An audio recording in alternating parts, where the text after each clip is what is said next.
Hello everyone, I'm Jennifer Grace and this is a layout process video for the Scrap 365 May Sketch Challenge. I'm using the Prima Marketing Princess Collection and some Scrap 365 wood shapes. It's the Deers, Owls and Mushrooms set. So here we go.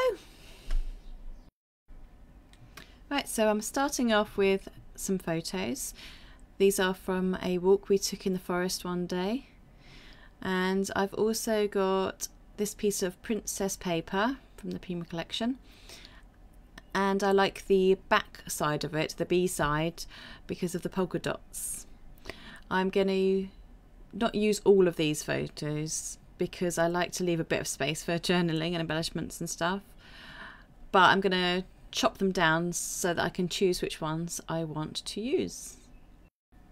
I'm quite happy to print out more photos than I'm actually planning to use on my scrapbook pages, because it's just nice to get those photos off of the computer and out into the world, and it means my daughter can use them on her school projects or in her diary. I'm not precious about them. So once I've got them all cut down, I just need to choose which ones I'm going to use. My main photo is portrait orientation, so I'm actually going to turn the sketch around so the larger photo is the big block on the page, and then I'm going to use two smaller photos for the other areas. They're not going to be square like the box on the sketch, but they will be smaller than that larger block. So then I just need to choose which two of the smaller photos I'm going to use. I decided I quite like the one with my husband in, because he doesn't always get to go on walks with us because he works full time. So it's good to have him on my scrapbook pages when I can. So once I've decided it's those two, I'm going to put the other two aside to possibly use later, but otherwise, like I said, it'll go into my daughter's stash. Then I just need to work out where some of my other elements are going to go.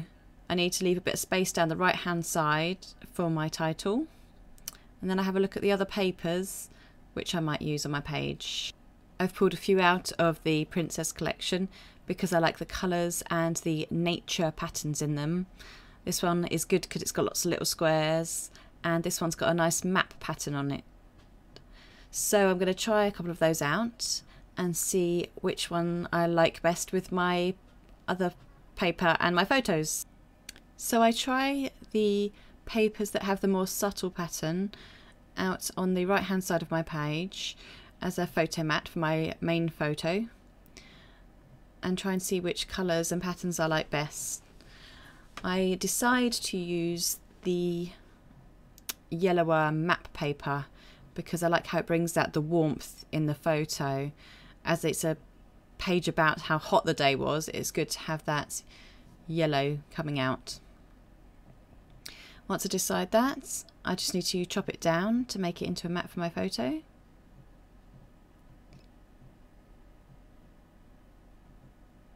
But I don't stick the photo down yet, just in case I change my mind.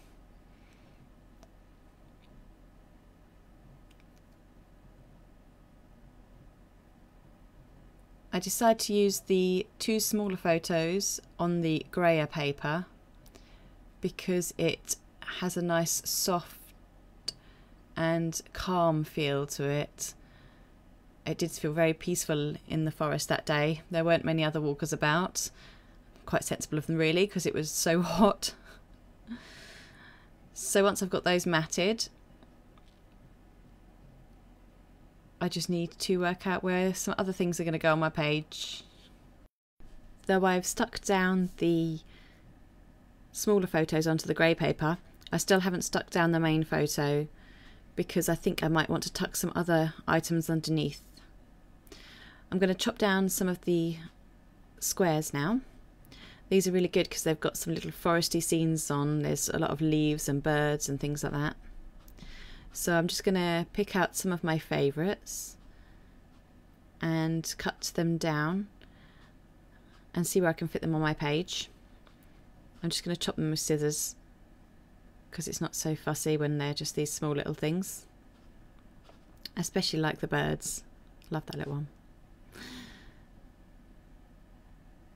Once I've got those all cut down, I just have a little play around with my page and see where they can fit in. I'm not too worried about my pages being busy. I'm quite happy with busy pages, but I do know that I've got those amazing wood shapes and other items that I need to leave space for. So I need to play around a bit and work out where I can fit these in. I need to remember to leave space for my title and journaling as well.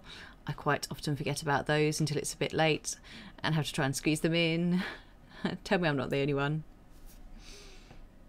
So once I've decided where the rest of those items are going to go, I need to work out where some of my other bits and pieces are going to be on my page.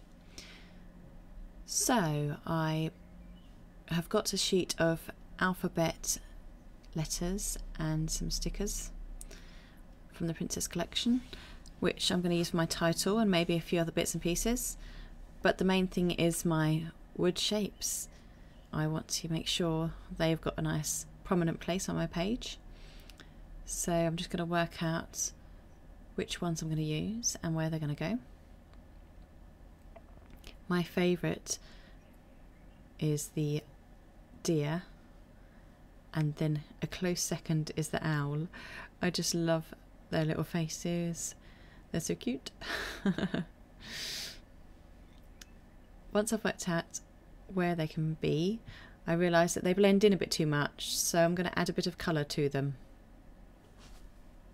So I'm going to use some Heidi Swap mist to add colour to my deer. This is a perfectly good way to add colour if you don't have any paint in the right colour to hand. It also just isn't as thick as paint, like if you're using acrylic paints, that can be quite a thick layer, whereas ink or mist is a much thinner layer on top of the wood. It just kind of stains it a bit. So I'm using this Heidi Swap Coral Colour Shine to give some colour to my deer. Then I'm going to give some colour to my balloon and a mushroom. For this I'm going to use some acrylic paint, some Martha Stewart craft paint. I think it's called Sea Glass. I love the turquoisey hue of this one. It does make me think of summer days. So I paint it all over the hot air balloon, and then just some on the top of the toadstool or mushroom. It's quite fiddly. You'll want a small paintbrush for doing these little tiny details. Once I've painted all the details onto those, I set them aside to dry, and once they're dry I get out some Martha Stewart white craft paint to add some details. So first of all I'm going to put some dots onto the deer's back and add some white to her belly and ears, feet and tail, just to pick out those little areas of detail and give it a bit more depth and interest. Then I'm going to add some polka dots to the hot air balloon because I think that needs a bit more pattern. I'm just splodging the paint on here quite thickly to give it a bit of dimension. And then I add a few dots to the mushroom as well.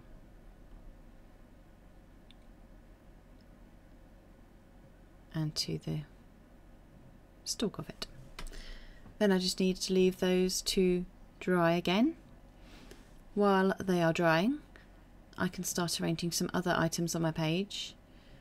I edge the photo mats with some gold ink. I love using gold ink for edging things. It has quite a nice subtle shimmer and it doesn't stand out too much, but it still defines the edges. My gold ink pad gets used a lot for this. Then I just need to start actually sticking some of these things down onto my page. I haven't edged the smaller strips and squares of paper, because I like how they blend into the background a little bit. Then I just spend a while getting the rest of my papers and squares stuck down where I want them to go, and then adding my title.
So now I just need to get my embellishment stuck down. I know where my wood shapes are going to go roughly because I worked that out earlier. But then I spot that I haven't got any of the same blue as what's in the Forest Alphas anywhere else on my page. So I decided to use a sticker that's a kind of flag banner shape over underneath some of my wood shapes. Then I just need to stick my shapes down. To do this I use some glossy accents. I use this most of the time for sticking wood shapes down. When I first started doing it, it took a bit of trial and error getting the right amount of glossy accents on the back so that there's not too much, so it doesn't all squidge out the sides, but there is enough to hold the wood shape onto the page. But once you've got the hang of it, I find it the easiest thing and the strongest thing for holding them on. I am going to use something different to stick my hot air balloon on though, because it's going on top of the wooden cog, so I need something with a bit more lift. I'm going to use some 3D foam dots just at the side and at the base of my hot air balloon. That should be enough to keep it in place on the page. Then I need to stick on the owl that's going up near my title. Once he's in place, I'm going to add my journaling. It says, "We decided to go for a walk in the forest and left quickly. It was so hot. We didn't have any water with us. So we went home again soon. It was really, really hot that day. Then I just decide if I'm going to have a few more stickers. I choose a few of the apt words like sunshine to add to my page. I use the rule of 3 to put one at the left hand side, one at the top and one down towards the right at the base. Kind of draws your eye around the page.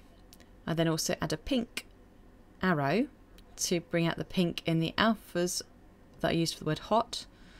I refer to the sketch because I remember there was an arrow on there, so I put it in the same place as where it was on the sketch.